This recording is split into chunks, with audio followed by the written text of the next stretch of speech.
நான் பேசுறது கேக்குதுங்களா அனைவருக்கும்? கேக்குதுங்க ஐயா. ஆ எப்பொருள் யார் யாரை கேட்பினும் அப்பொருள் மெய்ப்பொருள் காண்பது அறிவு. எப்பொருள் எத்தன்மையாயினும் அப்பொருள் மெய்ப்பொருள் காண்பது அறிவு. திருக்குறளை பற்றி நாம் 23ஆம் பாடத்துல காலையில படிச்சோம். செல்வம் எப்படி சேர்க்கலாம் அப்படின்னு. செல்வம் எப்படி சேர்க்கலாம்? செல்வம் நல்ல வழியிலும் சேர்க்கலாம், தீய வழியிலும் சேர்க்கலாம். இன்னைக்கு உலகம் தீய வழியில் தான் பெரும்பாலும் சேர்க்கிறார்கள். அதாவது பிறரை அழித்து, பிறரை சாவடித்து, பிறரை கொன்று, மண்ணை கெடுத்து, பூமியை கெடுத்து, அனைத்தையும் கெடுத்துதான் பொருள் ஈட்டுகிறார்கள். அப்ப தீமை செய்யாத பொருளற்ற ஒரே வழி இந்த நீர் மருத்துவம் தான். தீமை செய்யாமல் பொருள் ஈட்டுவது. ஈதலறம் தீவினை விட்டு ஈட்டல் பொருள், காதல் இருவர் கருத்து ஒருமித்து ஆதரவு பெற்றது இன்பம். அரணை நினைத்து இம்மூன்றையும் விட்டதே பேரின்ப வீடு. ஆக ஈதலறம் கொடுப்பது நல்லது. ஈதலறம் தீவினை விட்டு ஈட்டல் பொருள், தீமையே செய்யாமல் பொருள் ஈட்ட வேண்டும். யாராவது தீமையே செய்யாத யாராவது பொருள் ஈட்டுறாங்களா உலகத்துல?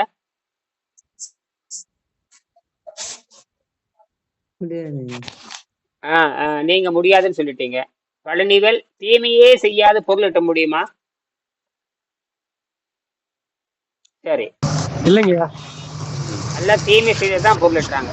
சரி, அடுத்தது. ஆனால் தீமை செய்யாத பொருளேற்ற முறை ஒன்னே ஒண்ணு, இந்த நீர் மருத்துவம் தான். இது பரிணாம அறிவியல் அடிப்படையாக கொண்டது. பரிணாம அறிவியல் தன்னை சிதைத்துக் கொள்ளாமலேயே, இப்ப நாம ஆரம்பத்தில் தன்னை சிதைத்துக் கொண்டுதான் இயற்கை நம்மை காப்பாற்றியது. அப்ப சிதைத்துக் கொள்ளாமல், அழித்துக் கொள்ளாமல் இயற்கையை மனிதனை காப்பாற்ற வேண்டும். இல்லையா? இந்த மனிதன் யாருடைய படைப்பு தெரியுமா? இந்த மனிதன் யாருடைய படைப்பு சொல்லுங்க. இந்த மனிதன் யாருடைய படைப்பு? உங்களை சொந்த அறிவை வைத்து சொல்லுங்க. அப்ப இயற்கை, அதனால அப்ப இயற்கையோட தான் நாங்க தொடர்பு வச்சுக்கணும். அப்ப இயற்கை ஆரம்பத்துல தன்னை சாபிடித்து கொண்டுதான், தன்னை பிரித்து சேர்த்து, தன்னை பிரித்து சாபிடித்து கொண்டுதான் 4ஆம் இடை வரைக்கும் பெற்றோர்கள் இறந்து விடுவார்கள். அது தன்னை அடித்துக் கொண்டு தன் சாகாத நிலையான 5ஆம் அறிவுல தொடங்குது. 5ம் அறிவும் பெற்றோர்கள் உயிரோடு இருப்பார்கள். 7ஆம் அறிவில் தான் பெற்றோர்கள் உயிரோடு இருப்பார்கள், தன்னுடைய குழந்தைகளும் உயிரோடு இருப்பார்கள். அதாவது சமாதி நிலை வரைக்கும் செல்வார்கள்.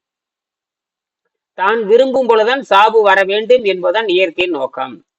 ஆக இந்த பகுத்தறிவு இல்லாத, இந்த பரிணாம அறிவு இல்லாத வெள்ளக்கார முண்டங்களுக்கு அங்க போனீங்கன்னா சாவு அப்படின்னு தான் சொல்லுவான். மதங்கள் கூட சாவை காட்டிதான் எச்சரிக்கின்றன. மதங்கள் கூட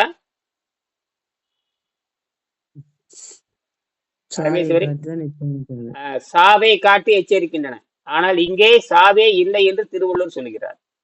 மரணம் இல்லை என்று மரணம் என்பது சமாதியில தான் மரணம் வர வேணும். அவன் நூற்றுக்கணக்கான பேர்த்த குணமாக்க வேண்டும்.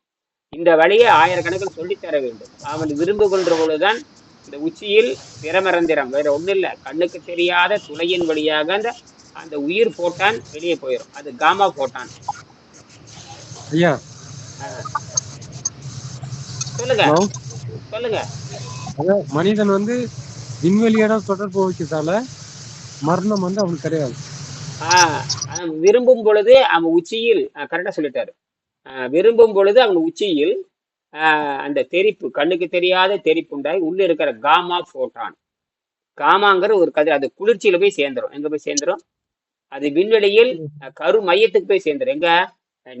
புரோட்டானும் நியூட்ரானும் சந்திக்கிற அந்த கருமத்துல போய் உள்ள போந்துக்கும். அங்கதான் இந்த உயிர் போய் சேருது. தின்னு போட்டு சாகிறவங்களே அந்த போட்டான் இங்கதான் பூமியில தான் சுத்திட்டு இருக்கு. தின்னு போட்டு எம்பிபிஎஸ் மருத்துவத்தை போறவன், தின்னு போட்டு சித்த மருத்துவத்துக்கு போறவன், தின்னு போட்டு ஆயுர்வேதத்துக்கு மர முண்டங்கள்லாம் எப்படி சாகும்? பூமியில சேர்த்து சுடுகாடா இப்படித்தான் கிடக்கும். இதெல்லாம் ஒன்றும் பண்ண முடியாது. இதெல்லாம் அதனாலதான் அவர்கள் வந்தார்கள், சொன்னார்கள், தன் உயிரை பிரித்து கொண்டு சென்றார்கள். முடிஞ்சு போச்சா? இதெல்லாம் யாரும் மாற்ற முடியாது, எவனாலையும் மாற்ற. இது இயற்கையின் நோக்கம். என்னது? இது அந்த மாதிரி உயிர் பிரியும் போது மறுபிறவி கிடையாதாங்க ஐயா? ஆமாம். அப்படின்னு யோக பரிணாம அறிவியல் சொல்லுகிறது. பரிணாம அறிவியலும் யோகம் ரெண்டு ஒண்ணுதான். அதாவது பரிணாமம் மெல்ல போகுது, நாம வேகமா துரிதப்படுத்துறோம். பரிணாமம் மெல்ல போகுது, நம்மளுடைய மன வலிமையால் வேகப்படுத்துகிறோம். மன வலிமையால் வேகப்படுத்தி உயர்ந்த நிலைக்கு செல்லுகிறோம். இதுதான் அடிப்படை. ஆக மெல்ல போறதும் வேக போறதும் நீங்க தான் முடிவெடுக்கும். மெல்லமா போலாமா அல்லது வேகமா போலாமா, இன்னும் பூமியை கெடுக்கலாமா, சோத்துக்கு சாத்துக்கு கேடு வைக்கலாமா, அப்படி நீங்க தான் முடிவு பண்ணிக்கணும். சோத்துக்கு சாத்துக்கு கேடு வைக்கலாமா, நீங்க தான் முடிவு பண்ணிக்கணும். உப்புக்கும் காடிக்கும் கூட்டு. அல்லது நூற்றுக்கணக்கான பேர்த்துக்கு சொல்லி கொடுத்துட்டு நீங்க போகலாம். அதனாலதான் வள்ளலார் நேரடியா அவர் சொல்றதுக்கு கொஞ்சம் அச்சமா இருந்திருக்கலாம். நேரடியாக சொல்வதற்கு இப்ப உணவில்லாமல் வாழும் கலை அல்லது உணவே இல்லாமல் வாழலாம்னு அவர் எழுதி போட்டுடலாம். அவரு மிகப்பெரிய நூலெல்லாம் எழுதினார் இல்ல, விண்வெளி பற்றி எழுதினார், அணுவை பற்றி, சாகாம இருக்கிறத பற்றி, திருக்குறளை படிச்சுட்டு சாகாம இருக்கிறத பற்றி எழுதுறாரு. ஐயா அவர் பாட்டு மூலியமா சொல்லிட்டாரு. நீங்க பிராக்டிகலா சொல்ல வரீங்க. இதைத்தான் அந்த பிராக்டிகலா கண்டுபிடிச்சு எழுதுனவர் யாரு? விஞ்ஞானி வெங்கடேசன் தான் கண்டுபிடிச்சு எழுதுறாரு. புரியுதுங்களா? அவரு தமிழ் புலவர் கிடையாது, ஆனால் தமிழை ஆராய்ச்சி பண்ணி கண்டுபிடித்தவர். அதுதான் விஷயம். இங்க தமிழ் புலவன் தான் தப்பா எழுதியிருக்கானே. அதே போல உணவுண்ணும் விபச்சாரிகள், இறைச்சி மாவு கொழுப்பு திங்கிற உணவுண்ணும் விபச்சாரிகள் தான் உணவில்லாமல் வாழ முடியாதுன்னு எழுதியிருக்கானுங்க. என்னது, யார் சொன்னது? உணவில்லாமல் வாழ முடியும்னு எழுதி வச்சிருக்கானுங்க. உணவில்லாமல் வாழ சொல்ல தெரியாது. இந்த மாதிரி மாவு உள்ள போலினா அவன் தப்பா சொல்றான். மாவு உள்ள போலினா செத்து போயிடுவான், கொழுப்பு உள்ள போலன்னு செத்து போயிடுவான், புரதம் உள்ள போலன்னு செத்து போய் தப்பா சொல்லியிருக்கான். அப்படின்னா சரி, அப்படி சாப்பிட்டவனுக்கு நோய் வரக்கூடாது. அப்படி பார்த்தீங்கன்னா சக்கரை நோயை மாவு கொழுப்பு புரதத்தை குணமாக்கணும், புற்றுநோயை மாவு கொழுப்பு புரதத்தை கூட குணமாக்கணும். ஒரு எம்பிபிஎஸ் மாவட்டத்தில் புற்றுநோய் வந்துருச்சுன்னா அவன் பன்னி இறைச்சி சாப்பிட்டு குணமாக்கணும், எண்ணெய் இறைச்சி சாப்பிட்டு குணமாக்கணும். எம்பிபிஎஸ் டாக்டருக்கு புற்றுநோய் வந்துச்சுன்னா எண்ணெய் இறைச்சி சாப்பிட்டு குணமாக்கணும், பன்றி இறைச்சி சாப்பிட்டு காலையில பன்னிக்கறி, மத்தியானம் பன்னிக்கறி, ராத்திரி பன்னிக்கறி, 3 வேளை பன்னிக்கறி சாப்பிட்டு எதை குணமாக்கணும்? தன்னுடைய நோயை குணமாக்கணும். அப்படி எவனாச்சும் உலகத்துல குணமாக்கி இருக்கானா? இல்லைங்கய்யா. ஏன்னா ஆதாரமே கிடையாது. ஏன்னா உணவுங்கிறது பழக்க வழக்கம். உணவுங்கிறது பழக்க வழக்கத்தை வச்சுட்டு எப்படி நீ புற்றுநோய் குணமாக்குவ? உன்னுடைய பழக்க வழக்கத்தினாலதான் கிருமி உற்பத்தி ஆயிடுது. புற்றுநோய் வெளியிருந்து வர்றதில்ல, சக்கரை நோய் வெளியிருந்து வர்றதில்ல, வாத நோய் நீங்க முடக்கு வாதம் வெளியிருந்து வர்றதில்ல, சாவே வெளியிருந்து வர்றதில்ல. சாவு உங்களாலதான் வருது. சாவு வெளியிருந்து வருதா? சாவு கிருமியில இருந்து வருதா? செத்து போறான், கிருமி வெளியே செத்து போயிடான். அப்படியே சொல்றீங்க. சாவு உள்ள ஏற்பட்டது. ஏன்டா செத்தீங்கன்னா, ஏன் செத்தேன்னு கேட்ட பதில் சொல்லுங்க. உள்ள கபங்கட்டி செத்தாங்கிற கபை எங்க இருந்துடா வந்துச்சு? கபங்கட்டி செத்தான். ஜெயலலிதாவும் கபங்கட்டி செத்து போச்சு. எவமே சாகுறானா அத்தனை பேர் கபங்கட்டி தான் சாகுறான். சாகும்போது பாக்குறீங்களா இல்லையா?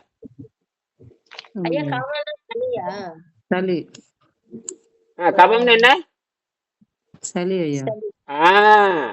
அது வாதம்னு சொல்லுவாங்க, பித்தம்னு சொல்லுவாங்க, சளின்னு சொல்லுவாங்க. திருவள்ளுவர் தான் தூய தமிழ் எழுதினார். வலி அழல் ஐயம் எழுதினார்.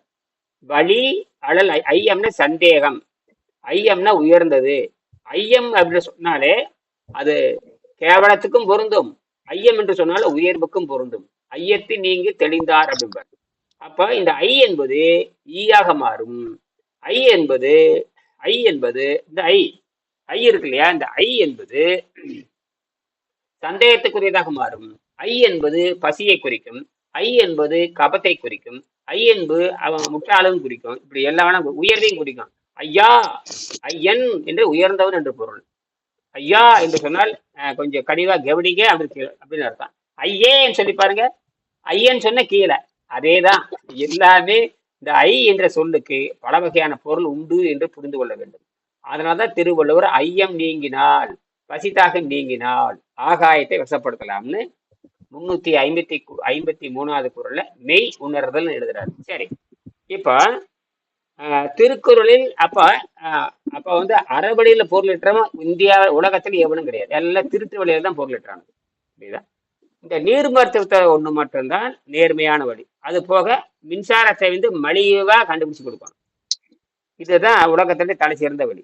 இந்த ரெண்டும் தான் காட்டப்படும். இப்போ இது வந்துருச்சு. இப்போ கிட்டத்தட்ட பார்த்தீங்கன்னா இது 75-80 நாள் போயிடுது. இப்ப கிட்டத்தட்ட 95 நாள் தாண்டிடுது. இன்னும் 5 நாளோட நிறைவு செய்வது. எப்ப 2.1 வோல்ட் வருதோ அப்ப இதோட தன்னுடைய கதையை முடித்துக் கொள்ளும். அப்ப வந்து உள்ள இருக்கிற அந்த வேதியியல் மாற்றம் நிகழ்ந்துரும். கொடுத்தது பாத்தீங்கன்னா கிட்டத்தட்ட 80 ஆம்பியர் கொடுத்துருக்கோம். உள்ள இருக்குது பாத்தீங்கன்னா வெறும் 6 ஆம்பியர் தான். ஆனா கொடுத்ததோ 80 ஆம்பியர் கொடுத்துருக்கு. அப்படின்னா அதாவது மின்னோட்டத்தையே நம்பி இருக்கிற இந்த சுற்றானது தண்ணிக்குள் போட்டால் ஏன் இயங்க வேண்டும்? தண்ணிக்குள் போட்டு சாகிறது இல்லை. ஏன்னா இது வந்து என்ன இல்லை, உங்களுக்கு எலக்ட்ரானே கிடையாது. இது முழுக்க முழுக்க புரோட்டான் அண்ட் நியூட்ரான் எக்ஸ்சேஞ்ச். அப்ப எலக்ட்ரானைவே நம்பி இருக்கிற இந்த மின் சுற்றானது தண்ணிக்குள்ள போட்டா சாகணுமே இல்லையா? ஏன் சாகல? ஆக யாரு பதில் சொல்லணும்? விஞ்ஞானி எலக்ட்ரிக்கல் என்ஜினியர்கள் பதில் சொல்லணும், எலக்ட்ரான் என்ஜினியர்கள் பதில் சொல்லணும். தண்ணிக்குள்ள போட்டாலும் சாகிறது இல்லை. அப்படின்னா இது எலக்ட்ரானை நம்பி இல்லை அப்படின்னு அர்த்தம். அதுக்கு தான் நான் என்ன பண்ணேன், உள்ள இருக்க கிராஃபீனை பயன்படுத்துறேன். கிராஃபீன் இப்பதான் கண்டுபிடிச்சாங்க. கிராஃபீன் 2010 தான் கண்டுபிடிச்சாங்க. ஒரு 2010 என்னாச்சு இன்னையோட, இன்னைக்கு 2026, 16 ஆண்டுகளுக்கு முன்னாடி தான் கண்டுபிடிச்சாங்க. அது வரைக்கும் எந்த விஞ்ஞானிகளுக்கும் தெரியாது. எந்த விஞ்ஞானிகளுக்கும், எந்த பிடெக் என்ஜினியருக்கு, எம்டெக், ஐஐடி முண்டங்களுக்கே தெரியாது. ஐஐடி முண்டங்களுக்கு கண்டுபிடிச்ச ரஷ்யாக்காரன் கண்டுபிடிச்சான். இங்க இருக்கிற ஐஐடி காரன் கண்டுபிடிக்கல. இவன் தான் எதுவுமே கண்டுபிடிக்காது. இந்தியாவில் இருக்கிற ஐஐடிக்கு எது 140 வருஷமா 100 வருஷமா எதுவுமே கண்டுபிடிக்காத ஜென்மங்கள் தான் இந்தியாவில் இருக்கிற ஐஐடி முண்டங்கள், இந்தியாவில் இருக்கிற இஸ்ரோ முண்டங்கள், இந்தியாவில் இருக்கிற டிஆர்டிஓ முண்டங்கள். அந்த முண்டங்கள் இது வரைக்கும் எதுவுமே கண்டுபிடிக்கல. எதுவுமே. அப்புறம் இவனை போய் ஐஐடியில படிக்கிறாரு, எங்க புள்ள போய் ஐஐடியில நொட்டிட்டு இருக்குது, எங்க புள்ள டிஆர்டிஓல கிழிச்சிட்டு இருக்கிறாரு, எங்க புள்ள போய் இஸ்ரோல வந்து கிழிச்சிட்டு இருக்காரு, ராக்கெட் விட்டுருக்காரு, கதை விட்டுருக்கானு. என்னடா கண்டுபிடிச்சிங்க? ஒரு அளவும் கண்டுபிடிக்கல. என்னது? இவனுக்குதான் இஸ்ரோ விஞ்ஞானிகள். இவனுக்குதான் காப்பீடிக்கிற முண்டங்கள். எவனோ ராக்கெட் கண்டுபிடிச்சிட்டு வேணா மட்டும் சருன்னு மேல விட்டுருக்கிறேன். நான் தீபாவளிக்கு பட்டாசு வாங்கி வச்சிருந்தா திருடிட்டு போய் பக்கத்து வீட்டுக்கார சொருன்னு விடுற மாதிரி விட்டுட்டு இருக்கிறீங்க. அப்படித்தானே? அணுகுண்டு நீயா கண்டுபிடிச்ச? ராக்கெட் நீயா கண்டுபிடிச்ச? எதுவுமே நீ கண்டுபிடிக்கல. அப்துல் கலாம் வந்து அணுகுண்டு வெடிச்சாருங்க. அவரு ஒன்றும் அணுகுண்டு கண்டுபிடிக்கல. அணுகுண்டு கண்டுபிடிச்ச ஆஸ்திரிய நாட்டுக்காரன். அதை செஞ்சவங்க அமெரிக்காரன். ஆஸ்திரிய நாட்டு ஒரு பொம்பளை தான் கண்டுபிடிச்ச. உங்களை மாதிரி ஒரு பொம்பளை, இங்க எல்லாம் பொம்பளை தான் உட்காந்துருக்கு. ஒரு பொம்பளை தான் அணுவை இப்படி பிளக்கலாம். அதை நியூட்ரானை கொண்டு, மெதுவான நியூட்ரான், வேகம் குறைந்த நியூட்ரானை விட்டு கொண்டு சரிந்து கொண்டிருக்கிற யுரேனியத்தை சரிந்து கொண்டு இருக்கிறது. அப்ப சரிந்து கொண்டு இருக்கிறது ஃபுல் ஊதனா போதும். சரியான கிண்ணு இருக்கிறதா மட்டும் சரியா நேரா நின்று இருக்குது. மரம் அப்படியே பயங்கர வஜரமா நின்று, அதுக்குதான் கோடாலி போட்டு வெட்டணும். கடைசியில ஒரு நூல்ல மட்டும் நிக்குது பாரு. கடைசியில் மரத்தை வெட்டுவான். கடைசி இத்தினூன்னு விட்டுட்டு இருப்பான். அப்ப மட்டும் காலில் லேசா உதைப்பான், போடக்குன்னு முறிஞ்சிரும். என்னது? அதுக்கு மேல என்ன பண்ணுவான்? வெட்டுவான். அந்த மாதிரி தான். அப்ப அந்த நிசா மைட்னர்ங்கிறவ அந்த அம்மா தான் கண்டுபிடிச்சாங்க 1939. அவருக்கு அறிவு சொன்னது யார் தெரியுமா? இப்படி நிசா மைட்னருடைய மகன், அக்கா பையன் சின்னமாவும் மகனும் சேர்ந்துதான் கண்டுபிடிச்சாங்க. அந்த ஆள் பேர் ஆட்டோ ஃபெரிச்சின் பேர். ஆட்டோ ஃபெரிச். அவர் தான் சொன்னாரு, அந்த ஆட்டோ ஃபெரிச்சுங்கிற சின்னமா அக்கா பையன் வந்து ரொம்ப பயங்கரமான அறிவாளி. எக்ஸ்பெரிமெண்ட்ல இப்ப நான் எப்படி எக்ஸ்பெரிமெண்ட் பண்றேன் பார்த்தீங்களா, அந்த மாதிரி பயங்கரமான எக்ஸ்பெரிமெண்ட். அவன் என்ன பண்ணான்னா, அவன் சொல்றான், சின்னமா இது ஒண்ணுமே இல்ல, யுரேனியத்தை வந்து மெதுவான நியூட்ரானை வச்சு புழைக்கலாம். எப்படின்னு கேட்கிறேன். அந்த அவர் உடனே சொல்றாரு, அவங்க பனிக்கட்டி மேல நடந்துட்டு இருக்கிறாங்க. ஆஸ்திரேலியா நாட்டுல பனிக்கட்டி மேல நடந்துறாங்க. ஆஸ்திரேலியா பூரா பனிக்கட்டி தான் நடந்து போயிட்டு இருக்கிறப்ப கொஞ்சம் வெறும் தண்ணி எடுத்து ஒரு பனிக்கட்டி மேல விடுறான். வெறும் தண்ணி அதாவது ஒரு சாதாரண பச்சை தண்ணி. இப்ப ஒரு ஐஸ் கட்டி இருக்கு இல்லையா, ஐஸ் கட்டி தண்ணியில போட்டோன்னு என்ன ஆகும்? சாதாரண தண்ணி என்ன ஆகும்? கடுமையான கல்லு மாதிரி இருக்கு. அதாவது ஐஸ் கட்டி மண்டையை போட்டு மண்டையை உடைஞ்சிடும். எடுத்து அடிச்சிங்கன்னா ஆளை கொலைய பண்ணலாம். ஒரு கத்தி மாதிரி ஒரு சினிமால வந்தது. ஒரு கத்தி மாதிரி ஐஸ் கட்டி செஞ்சுட்டு வருவான். கமலஹாசன் படமா என்னமோ படம் நினைக்கிறேன். ஏதோ ஒரு படம் நான் பார்த்திருக்கேன், எப்பவோ பார்த்திருக்கேன். அது கத்தி மாதிரி செஞ்சுட்டு வந்துருவான். அவனை கொலை செய்யறதுக்கு அந்த பனிக்கட்டி கத்தியில குத்தி கொண்டு போடுவான். கொலை செஞ்சிருவாங்க. ஆனால் போலீஸ்காரனால கண்டே பிடிக்க முடியாது. என்னது? அதுக்கான ஆயுதமே இல்ல. எதுல குத்துறா எப்படி அந்த பனிக்குட்டி கரைஞ்சு போயிருச்சு, அந்த அடையாளமே இல்ல, தனியா மாறிடுது. அப்ப கொலை செய்யப்பட்டிருக்கான், குத்தப்பட்டிருக்கிறான், அதுக்கான எவிடன்ஸே இல்ல. கடைசியில் அந்த கொலைக்கு சாட்சியில விடுதலை பண்ணிடுவாங்க. அதே மாதிரி தான் நீங்க அவன் செஞ்சு காட்டுறான். இந்த அம்மா கணக்குல புலி, பிசிக்ஸ்ல மிகப்பெரிய புலி லிசா மைட்னர், மிகப்பெரிய அறிவாளி, ஆஸ்திரேலிய நாட்டு மிகப்பெரிய பேரறிவாளர். ஒரு பொம்பளை தான். அந்த பொம்பளை வந்து கணக்கு போட்டு சொல்லுது இப்படி. அப்ப அந்த பையன் சொல்றான், அக்கா பையன், அதாவது சின்னம்மாவும் பையனும் பேசிக்கிறாங்க. பேசிக்கும் போது அவன் சொல்றான், எப்படிறான்னு கேட்கறாப்புல. அவன் சொல்றான், பாரு பனிக்கட்டி இருக்குது, 2 சொட்டு தண்ணி விடுறேங்கிறாப்புல. தண்ணி விட்டேன்னு பனிக்கட்டி பொழந்துருச்சு. தண்ணி மெதுவானதுதான், ஆனால் சூடு உள்ளது, லேசான சூடு உள்ளது. பனிக்கட்டி பாற மாதிரி இருக்குது, அது உருகருக்கு தயாரா இருக்குது. தண்ணி விட்டோன்னே, லேசா தண்ணி விட்டோன்னே அந்த பனிக்கட்டி கரைஞ்சிருச்சு. ஆஹா, உடனே மகனை பாராட்டுறாப்புல, அக்கா பையனை பாராட்டுறாப்புல. அக்கா பையன் வந்து என்ன ஆகணும், தனக்கு மகன் முறை ஆகணும். அதே விஷயமே பாருங்க, ஒரு மகனு அம்மாளும் சேர்ந்து முடிவெடுக்க அவங்க கண்டுபிடிச்சதுதான். அப்புறம் தான் என்ரிகோ ஃபெர்மி அவர் வந்து அமெரிக்காவில் அந்த அணு உலையை கட்டியவர். அவர் தலையில் அடிச்சுட்டாரு, அடடா இது வரைக்கும் நம்ம புரோட்டானை வச்சு புரோட்டானவே புலந்திருக்கிறோமே, அது பிளஸ் வச்சு பிளஸ்வே அடிக்கிறது, பிளஸ் வச்சு பிளஸ் அடிச்சு ஒன்னா சேர்ந்துக்கும் அல்லது எதிர்த்து வரும். அது அந்த 30 வருஷமா அந்த முண்டங்களுக்கு ஒண்ணுமே புரியல. அதே மாதிரி தான், ஆனா அதுவுமே அழிவுக்கு தான் காரணம். ஆனா இது வந்து எப்படின்னு கேட்டீங்கன்னா பீட்டா டேக்குன்னு சொல்லுவாங்க. தானாகவே அணு பிழையுது, தானாகவும் அணு சிதையுது. அந்த அணு சிதையது வேகப்படுத்துறதுனாலதான் இது எரியுது, வேற ஒண்ணுமே இல்லை. சரி, இதுதான் வந்து நம்ம மலிவான மின்சாரத்துக்கு அடிப்படை. இதான் வந்து மலிவான மின்சாரத்துக்கு அடிப்படைங்கிற இன்னைக்கு விஞ்ஞானிகள் 1 லட்சம் விஞ்ஞானிகள் ஒத்துக்கொள்ளுகிறது தான் தெரியும். நாம இதை வந்து ஒரு வேண்டுகோளா வைக்கிறேன். இதை நான் பெரிய கண்டுபிடிப்புலாம் ஒன்றும் சொல்ல மாட்டேன். இந்த கண்டுபிடிப்பு இப்படிலாம் இருக்குது, தண்ணிக்குள்ள போட்டாலும் சாகுறது இல்லை. அப்ப எலக்ட்ரானை நம்பி இது வாழல, இது நியூட்ரானையும் புரோட்டானையும் நம்ம பார்த்து இதுதான் BTK. இது வந்து 100 வருஷத்துக்கு மேலே கண்டுபிடிச்சது தான். அவங்க சொன்னதை ஒழுங்குபடுத்தி இப்ப நான் ஒன்று வச்சிருக்கேன். இப்பதான் 2010 தான் கிராஃபீனை கண்டுபிடிச்சாங்க. கிராஃபைட் தோன்றி பல கோடி ஆண்டாச்சு. அந்த கிராஃபைட்டுக்குள்ள கிராஃபீன் ஒளிஞ்சிருக்குன்னு கண்டுபிடிச்சது 2010 தான். அது 2 ரஷ்யாக்காரன் கண்டுபிடிச்சாங்க. இங்க இருக்கிற மோடு முட்டிக்கு எவனும் கண்டுபிடிக்கல. எல்லாம் பூரா குணந்தின்னிக்க, எல்லாம் மாட்டு மூத்திரம் திங்கிறவன். மாட்டு மூத்திரம் குடிக்கிற முண்டங்க தான் ஐஏட்டில் கொண்டிருப்பான். மாட்டு மூத்திரத்தையும் மாட்டு பாலையும் குடிச்சுக்கிட்டு வயிற்றை தடை விட்டு குசு விட்டுட்டு உட்கார்றவன் வந்து ஐஐடியில் இருக்கிற. அந்த ஐஐடியில் இருக்கிற எவனை பார்த்தாலும் பார்த்தீங்கன்னா நாத்தம் அடிக்க கிட்ட போன நாறு. அவன் தான் பெரிய அறிவாளி மாதிரி பேட்டி கொடுத்துட்டு இருப்பானு. ஒரு அளவும் இல்லாத காட்டு. நீ முதல்ல 140 கோடி மக்களை வச்சுட்டு குறைஞ்சி வச்சு ஒரு 140 நோபல் பரிசு வாங்கியிருக்க வேண்டாம். நம்ம ஒண்ணு கடிச்சோம்னா, நாம தமிழ்நாட்டு மக்கள் ஒண்ணு கடிச்சா போதும், அந்த சிறுநீர்ல அந்த இங்கிலாந்து மிதக்க அவனே 100கணக்கான நோபல் பரிசு வச்சிருக்கிறான். இந்த புடுங்கிக்கு இது வரைக்கும் எந்த நோபல் பரிசு வாங்கலாம் அப்படின்னு அவனுக்கு அறிவே இல்லைன்னு அர்த்தம். இதுக்கு ஆப்பு வச்சவனே வெள்ளைக்காரன் தான். இந்தியாவை எவனுமே வந்து இயற்கையை பத்தி கேட்கக்கூடாது, இயற்கையை பத்தி சிந்திக்க கூடாது. இயற்கை நாங்க சொல்றதை மூடிட்டு கத்துக்கணும், நாங்க சொல்றதை மூடிட்டு படிச்சுட்டு தற்கொலை பண்ணிக்கணுங்கிறது அவனுடைய நோக்கம். அதனால எல்லாம் தற்கொலை பண்ணிட்டு இருக்காங்க. இவனுக்கு இங்க படிக்க வைக்கிறதுல முட்டாள்தனம் தான். அதனாலதான் இயற்கை நம்ம வந்து போறது வர்றது சொந்தமா முயற்சி பண்ணணும். எதை வேணும் படிக்கலாம். சொந்தமா முடிச்சா இப்ப நான் எனக்கு இங்கிலீஷுக்கு அரைகுறமா படிப்பேன், அரைகுறமா பேசுவேன். நான் சொந்தமா முயற்சி பண்றேன். தமிழ் நான் படிக்கிறேன், சொந்தமா முயற்சி பண்றேன். எழுத்துக்கூட்டி படிச்சேன், அவ்வளவுதான். எழுத்துக்கூட்டி படிச்சு தமிழ் படிக்கலாம். மனப்பாடம் இங்கிலீஷை மனப்பாடத்தை தான் படிக்க முடியும். IS அப்படின்னு சொன்னா IESன்னு படிக்க முடியாது. ஈஸ்ன்னு மனப்பாடம் தான் படிக்க முடியும். WAS வாசுன்னு படிச்சோம்னா WASன்னு அப்படி படிக்கவே முடியாது. ஏன்னா மனப்பாடம் தான் படிக்க முடியும். தமிழ் அப்படி இல்லை. வா இட்டா இட்டம் வட்டம், பேசுறதும் வட்டம் தான், சொல்றதும் வட்டம் தான். இரண்டும் ஒரே மாதிரி இருக்கிற தமிழ். அதனால உலகத்துல வாழ்ந்துட்டு இருக்குது. இனிமையானது வட்டம் தட்டம். எழுதும் பொழுது தா இட்டா இம் சொல்லுவான், பேசும்பொழுது தட்டம் சொல்லுவான். ஆனா இங்கிலீஷ் அப்படி இல்லை, மானம் கட்டது இங்கிலீஷ். என்னது மானம் கட்டது இங்கிலீஷ்? அது மனப்பாடமா தான் படிக்கணும். அதனாலதான் பாபாபான்னு முழிக்கும். இங்கிலீஷ் வேர்டு யாருக்கும் இங்கிலீஷ் படிக்க தெரியாது, மனப்பாடம் மட்டும் படிக்கணும். இப்ப ஏற்கனவே ஈஸ்ன்னு சொல்லி பழக்கம். உண்மையாலே ஈஸியா அது கிடையாது, IS தானே சொல்லணும். என்னது வாசுங்கிறான், ஈசு வாசுங்கிற. ஈசுன்னா பிரசன்ட், வாசுன்னா இறந்த காலம், பாஸ்ட் டென்ஸ். WAS வாசன், WAS தெரியும். வாசன் என்ன மாதிரி படிக்கணும், மனப்பாடம். அது என்னது ஐஎம் கோயிங்கிறான். ஐஎம் கோயின்னு தப்பு. IAMGOING அப்படித்தான் சொல்லணும். ஐஎம் கோயிங் அது மனப்பாடம். என்னது இந்த பேரளவு இங்கிலீஷ் படிக்கிறவன் அறிவாளிங்கிற. இந்த பேரளவு இங்கிலீஷ் படிக்கிறவங்க 100 மதிப்பெண் இங்கிலீஷ்ல 100 மதிப்பெண் வாங்கிக்கிறானுங்க. ஆனா ஓரளவு தெரியாது. 5 நிமிஷம் பேச சொல்லுங்க, என்னது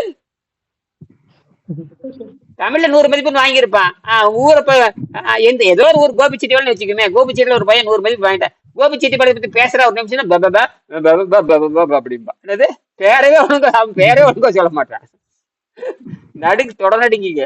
கேட்டா ஆங்கிலத்துல கிழிச்சா. நாம கணக்குல 100 மதிப்பெண் வாங்கிக்க. நீ கணக்குல மனப்பாடம் பண்ணி எழுதுறது தான். புதுசா ஒரு தியரி உருவாக்கல. ராமானுஜம் கணித மேதை ராமானுஜம் மாதிரி என்ன ஒரு கணக்கு படம் பார்க்கலாம். சும்மா பொருளை அதாவது சொல்றது யாருக்கு எளிதுதான், ஆனால் செய்து காட்ட வேண்டும் அப்படிங்கறத விஷயமே. சரி, ஒரு உதாரணத்துக்கு மட்டும் சொல்லுகிறேன்.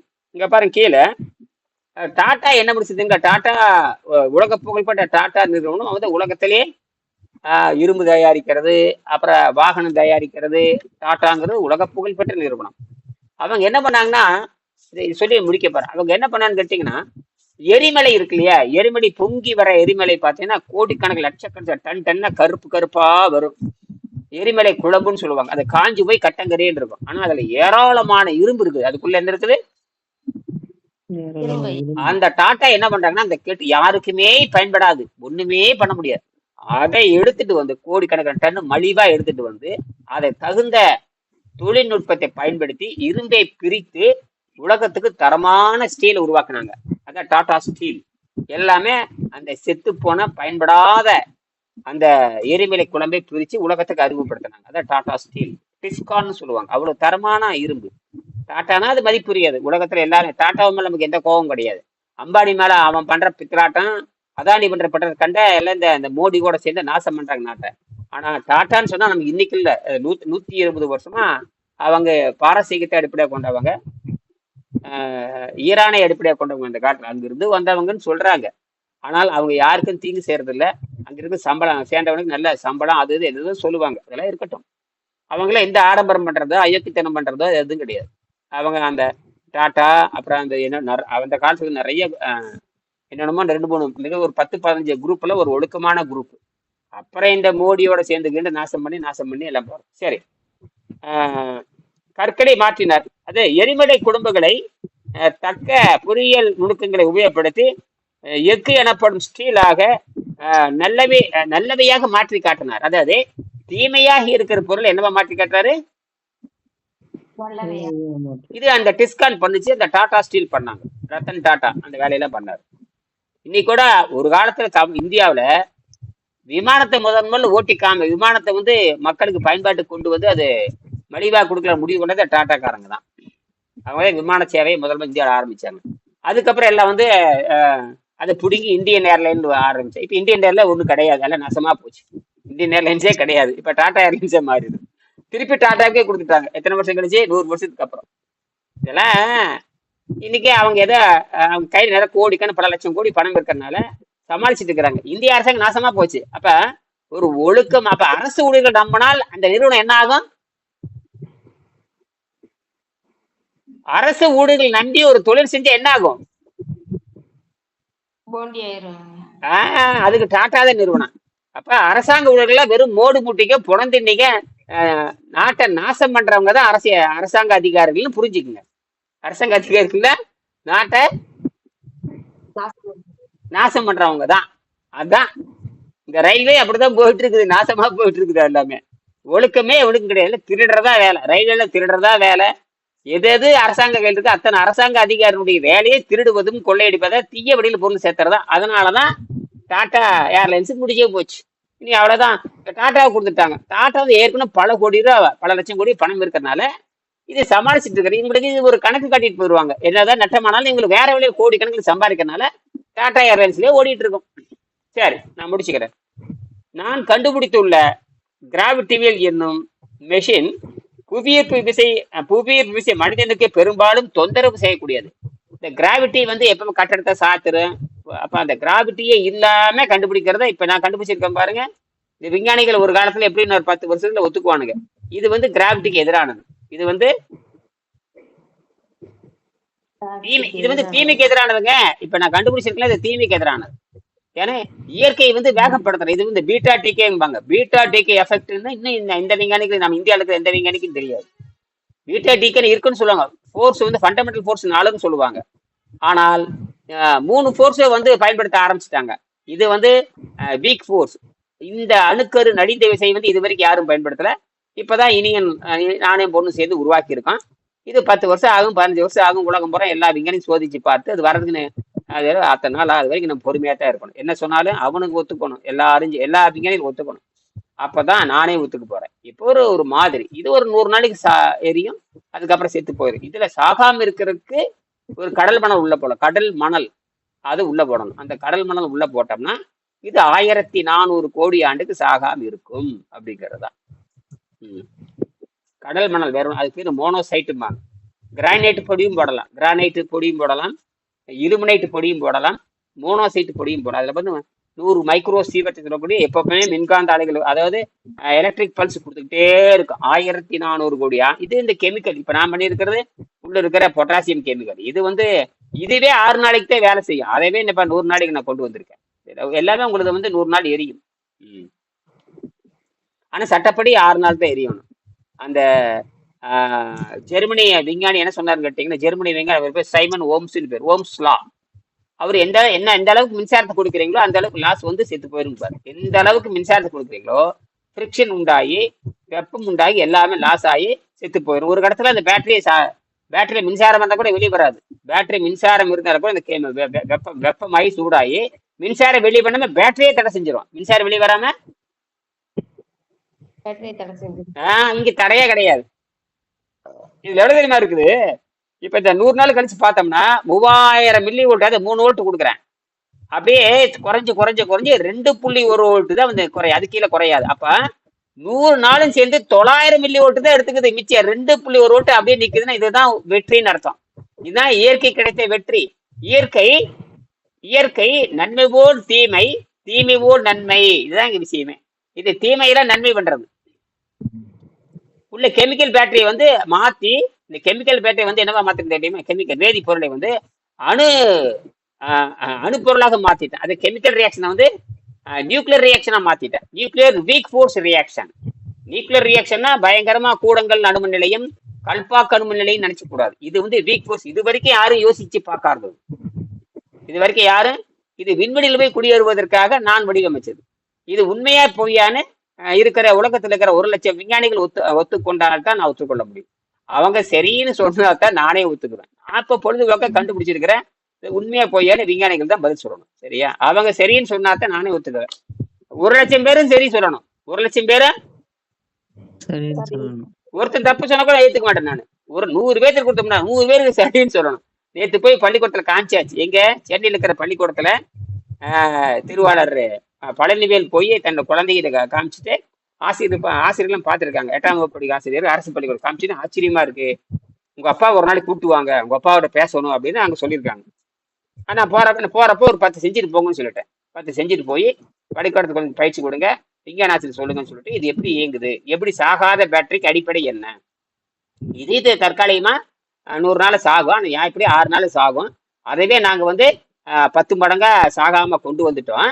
இனிமேல் 1000 ஆண்டுகளுக்கு சாகாம இருக்கிறதுக்கு எப்படி, அதுக்கான அடிப்படை இதுதான். 100 படிக்கட்டு ஏறுவதற்கு தான் அடிப்படை. இது நிரந்தரம் அல்ல. இந்த பேட்டரி செத்து போகும். ஆனா இதவே நான் 100 நாள் கொண்டு விட்டு இனிமேல் சாகாம இருக்கிற பேட்டரிக்கு அடிப்படை இதுதான் அப்படின்னு தல்வின்கன் அப்படி சொல்லியிருக்கேன். இனிமே அவரை கூப்பிடுவாங்க. ஆனா ஆசிரியர்களை பார்த்து ஆச்சரியப்பேன். இங்கிலாந்துலேயே ஆச்சரியப்பட்டிருக்கிறாங்க. அப்புறம் ஏன் இங்கிலாந்துல இருக்கிற இது அந்த பல்கலைக்கழகத்திலே ஆச்சரியப்பட்டிருக்கு, அப்புறம் இங்க ஆச்சரியப்பட மாட்டாங்களா? அது சின்ன பையன், 8 வயசு பையன், 8ஆம் கிளாஸ் படிக்கிறான்னா 8 5 13 வயசு பையன் இப்படி செஞ்சு காமிச்சா யாரும் ஆச்சரியப்பட மாட்டாங்க. ஆச்சரியப்பட்டிருக்காங்க. அப்பாவை கூப்பிட்டு வர சொல்லியிருக்காங்க. சொன்னா போய் ஒரு நாளைக்கு போய் 4 செஞ்சுட்டு போய் அங்கேயே பர்மனெண்டா சேவத்துல ஒட்டிட்டு வர சொல்லிட்டேன். ஹெட் மாஸ்டர் ரூம்ல ஒன்று ஒட்டுங்க,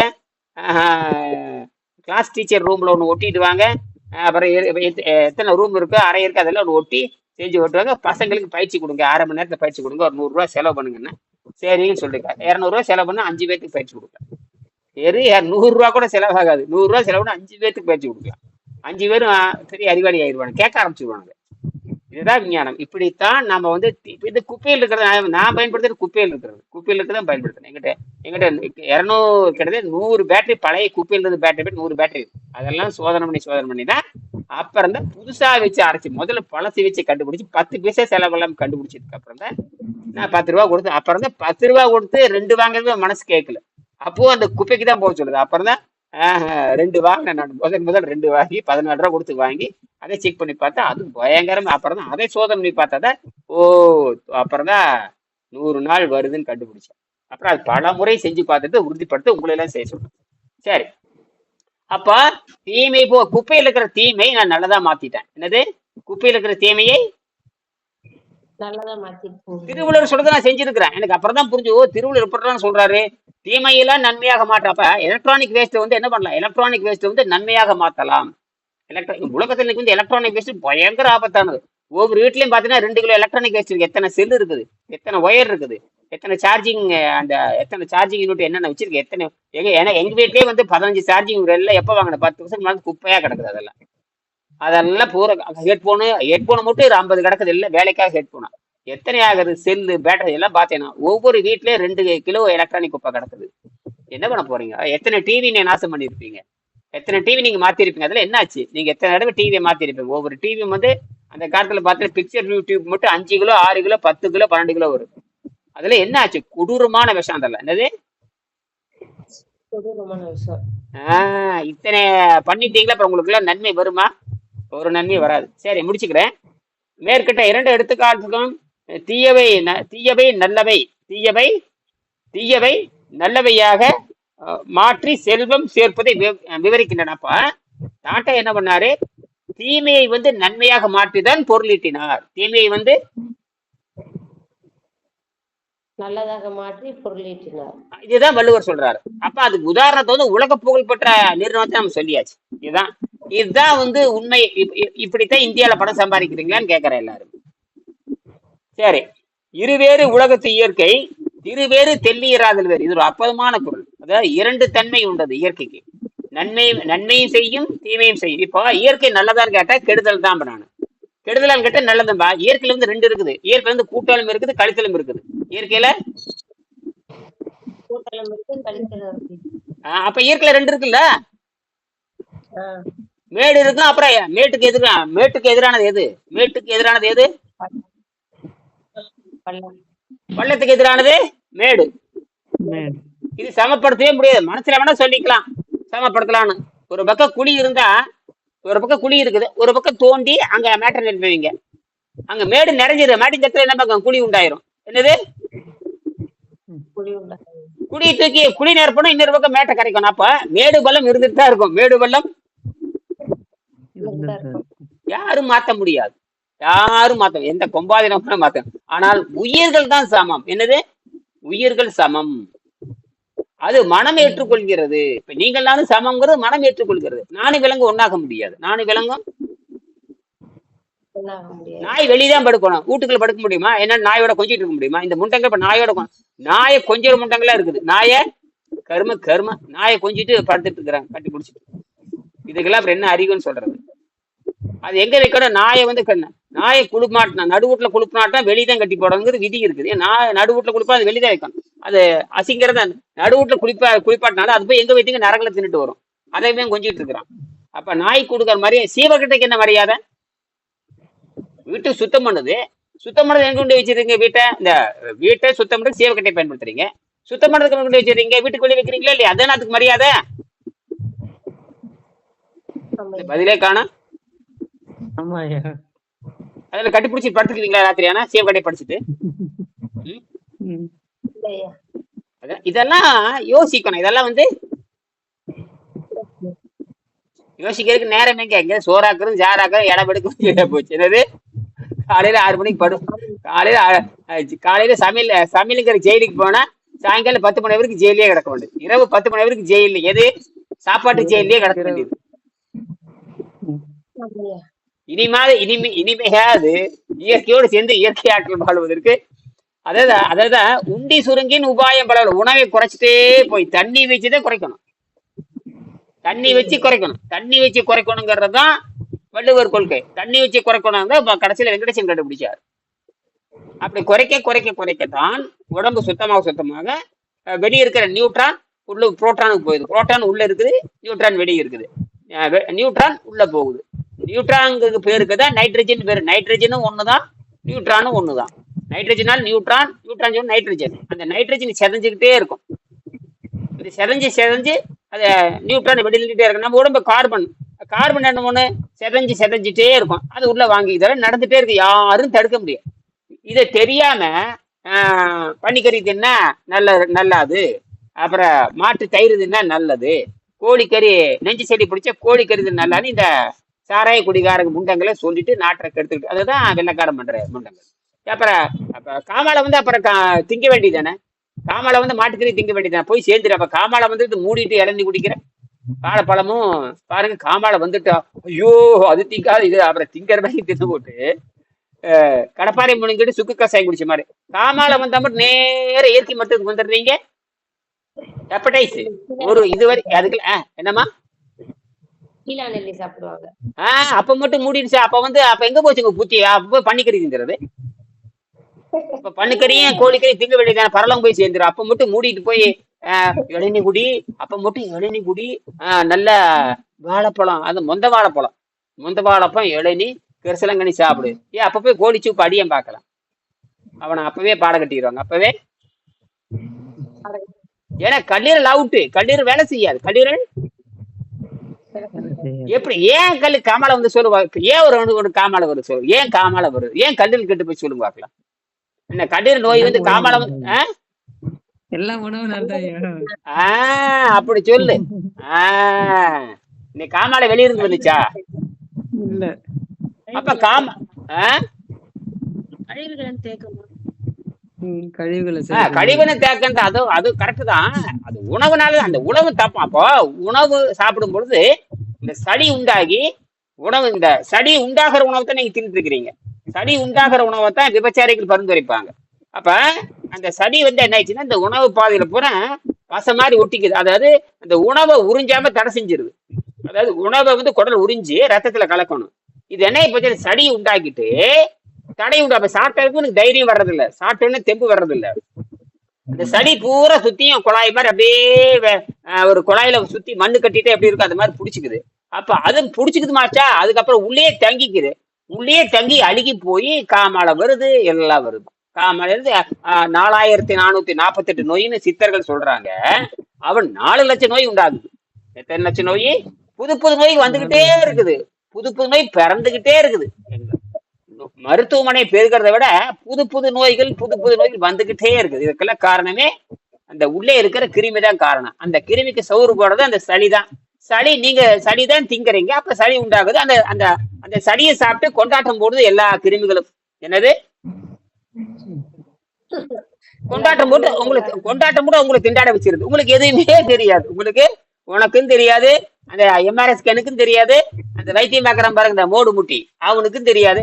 வா நாளைக்கு வா மருந்து தின்னு ஏமன் வந்துடுறான்.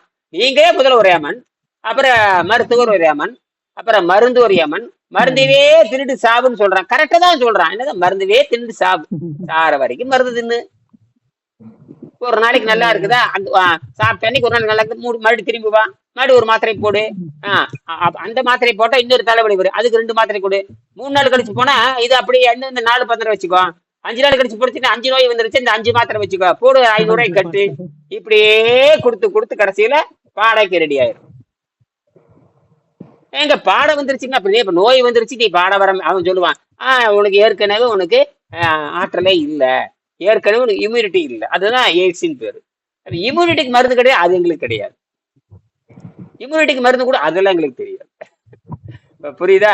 தலையை வெட்ட சொல்றியா, அது மட்டும் அடுத்து கொடுப்பான். தலையை வெட்ட சொல்றியா, அதெல்லாம் செய்வானுங்க தவிர நோயை குணமாக்குற அதிகாரம் வந்து ஜீரண நீருக்கே கிடையாது. ஜீரண நீர் நிறுத்தினால் மட்டும்தான் நீங்கள் மரணத்தை உங்க சொந்தமாக வைத்துக் கொள்ள, உங்க கையில மரணத்தை வச்சுக்கலாம். உங்க கையில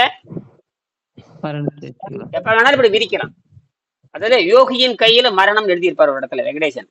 யோகியின் கையில தான் மரணம் இருக்க வேண்டும். அப்ப யாரு கையில மரணம் இருக்கக்கூடாது? நம்ம கையில இருக்க கூடாது. யோகினா நீங்க தாங்க, யோகியின் கையில நீங்க தான். உங்க கையில மரணம் இருக்கலாம், யாரு கையில மரணம் இருக்கக்கூடாது? நோயாளி கண்டதை திங்கிறாங்களா, நோயாளி கை இல்ல அப்படி இல்ல, யாரு கையில மரணம் இருக்க கூடாது. டபுள் டிகிரி ஆகலாம் சொல்லுங்க, டபுள் டிகிரி ஆகலாம் சொல்லுங்க. ஐயா யமன் கையில, யமன் கையில. ஐயா யமன்னா யாரு அப்ப சொல்லுங்க. இப்போ நீங்க நோயாளி, ஆமா உணவு யமன்ன்றது. நீங்க யமனாயிட்டீங்க, நீங்க முதல்ல யமனாயிட்டீங்க. நீங்க யமனானதுக்கு அப்புறம் யார்கிட்ட போறீங்க? நீங்க நோயாளி ஆயிட்டீங்க, யார்கிட்ட போறீங்க? டாக்டர் டாக்டர் இப்ப சொல்லுங்க. இப்ப அதெல்லாம் கிடையாதுங்க, விட்டுருங்க. மறுபடி யோகி ஆயிட்டீங்க, உங்க கையில மரணம் மரணம் உங்க கையில தான் இருக்கணும். ஏன்னா நீங்க உடம்ப சுத்தப்படுத்துறீங்க. அப்போ வந்து மரணத்தை நீங்க வச்சுக்கலாம். சுத்தப்படுத்தாத நீங்க நோயா இருக்கிறீங்க. நோய்க்கு நோய் வந்துட்டு யார்கிட்ட போக போறீங்க?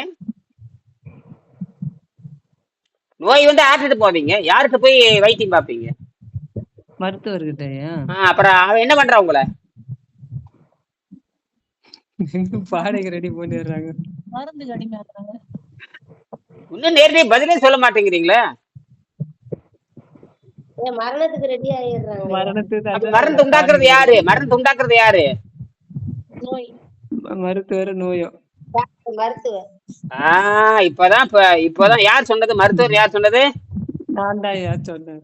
நீங்க எங்க தடுமாறிட்டு சொல்றீங்க? பரமேஸ்வரத தெளிவடைச்சப்பில்ல, இன்னும் தெளிவா சொல்லுங்க. அப்ப மரணம் உங்க கையில தான் இருக்கணும். நீங்க மரணம் யார் கையில கொடுக்குறீங்க? நான் தான் நேத்தே சொன்னேன்ல, உற்றவன் அவங்க மண்டையிலேயே ஏறுறது இல்ல, மறந்து தொலைச்சிட வேண்டியதுதான். நாடு யமன்னு சொல்றேன். நாலு யமன் சொல்லி, நாலு யமன் யாரு சொல்லுங்க? நாலு யமன் சொல்ல, யார் நாலு யமன் சொல்லுங்க? பழைய மருந்து, மாவு, கொழுப்பு, மற்றவை எல்லாம் நாசமா போச்சு. எல்லாம் தப்பு. தெண்ட கலைநில தப்பு. இப்ப கொஞ்சம் இப்பதான் பிறநிலை யாரு இப்பதான் மண்டையில வேலை செய்யலாம், மருந்து தொலைச்சிடுறீங்க. மருந்து திண்டு கொண்டே இருப்பது. அப்புறம் என்னன்னு ஒழுங்கா சொல்லினா அப்புறம் மாசம் இந்த ஃபீஸ் கட்டுறதை அதிகப்படுத்திடுவேன், புரியுதா? இல்லைன்னா கட் பண்ணி விட்டுருவேன். ஒரு மண்டையிலையும் வச்சுக்கிறது இல்ல, மருந்தை தின்னுட்டே இருக்கிறது. ரைட். இன்னொன்னு மருந்து கொடுப்பவர். மருந்து கொடுப்பவர். அப்புறம் மருந்து. சரி, இன்னொன்னு 3 சொல்லிட்டீங்க. கரெக்டா வந்து மருந்தையே தின்னுட்டு இருக்கிறது 1. அப்புறம் மருந்து 2. மருந்து சாப்பிடுறவன். மருந்து சாப்பிடுறவன். மருந்து சாப்பிடுறது யாரு? மருந்து சாப்பிடுறது யாரு? மருந்து சாப்பிடுறது யாரு? மருந்து சாப்பிடுறது நாங்க.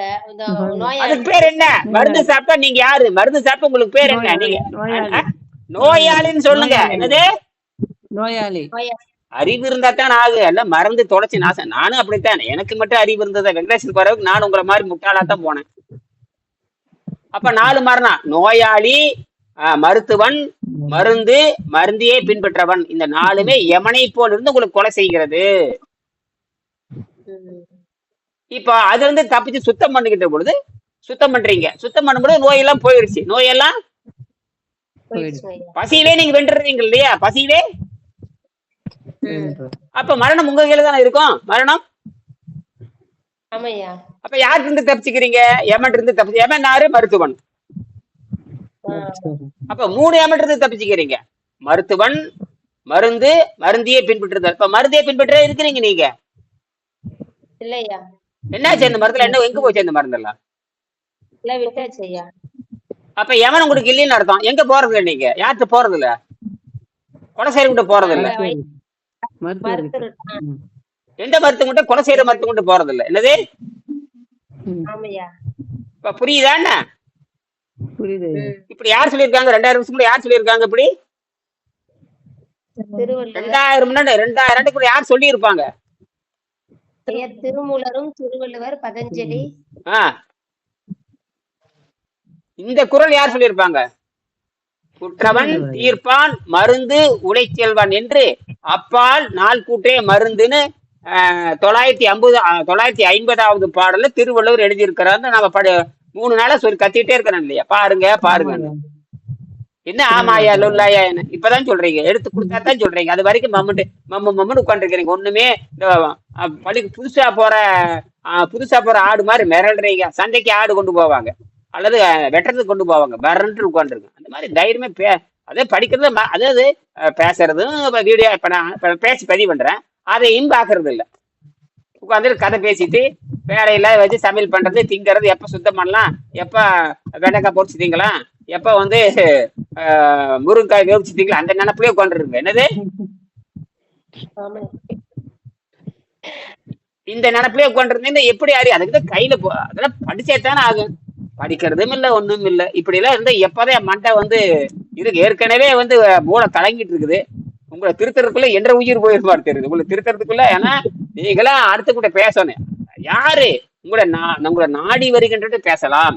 நீ இதே மாதிரி என் மாதிரியே என்ன பண்ணணும், யூடியூப் தொடங்கி நல்ல வழியில பொருளிட்டு முயற்சி பண்ணணும். அதை எழுதியிருக்காரு வெங்கடேசன். இதை வந்துதான் போட்டி இல்லாத தொழில். இதுதான் போட்டி இல்லாத தொழில். நீங்க சொல்லி நோய் குணமாக்கிட்டு நினைச்சீங்க.